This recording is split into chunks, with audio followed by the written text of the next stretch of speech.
Harrison Wind, Christian Clark here outside Pepsi Center following the Nuggets' second pre-draft workout. 6 more prospects at Pepsi Center this morning. Who stood out to you? I think John Elmore out of Marshall was the #1 guy. He played under Dan D'Antoni in this pretty free-flowing offense. He put up some huge numbers for a pretty good Marshall team last year that won a couple games in the tournament. He told a pretty funny story today about when he was clearing up some eligibility issues at Marshall. He played on an intramural team there. It's true. I'm not gonna lie, we weren't playing the best team in the intramural league, so the game might have got out of hand a little bit. But I got a little hot and probably could have threw like a hook shot in from half court at the time. But it was fun. I got to know the whole student body, made some good friends. So yeah, that intramural story's been getting around a little bit. How many did you go for in that game? I had 101 actually. It was 33 threes and 1 layup. So didn't step inside the perimeter too much. Yeah, so John Elmore, a good shooter, good in the pick and roll as well.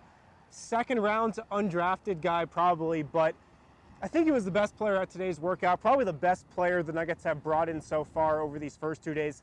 He'll have a great career overseas nonetheless. Yeah, I mean, he's got a lot of skill. I think the #1 thing for him to work on is his body. You know, he's got to get a little bit stronger, probably get a little bit quicker, but the skill is there. For sure. Another guy who stood out to me, Ethan Happ out of Wisconsin, 6'10" big man who was super productive in the Big Ten over these past couple years.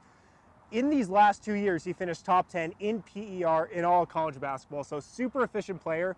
But the thing about him, like we see with a lot of big men, he's got to add a jumper. Yeah, it was kind of interesting because somebody asked him, you know, who do you kind of watch in the NBA to take stuff away from? And he said Nikola Jokic, actually.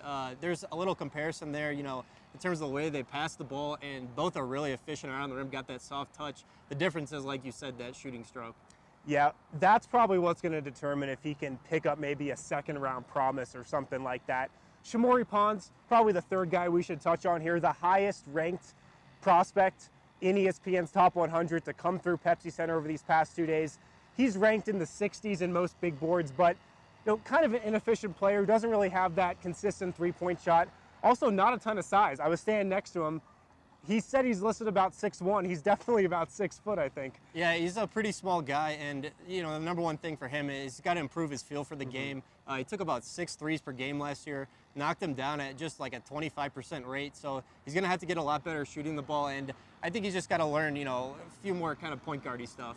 For sure. Well, 6 prospects, like I said, came in today. 6 came in on Monday. The Nuggets will probably take a week or 2 off from these pre-draft workouts, and as we get closer to the draft, you'll start to see guys come in that maybe Denver thinks about taking with that 14th overall selection. But that's all we got from Pepsi Center on day 2 of the Nuggets pre-draft workouts. For Christian Clark, I'm Harrison Wind, BSN Denver.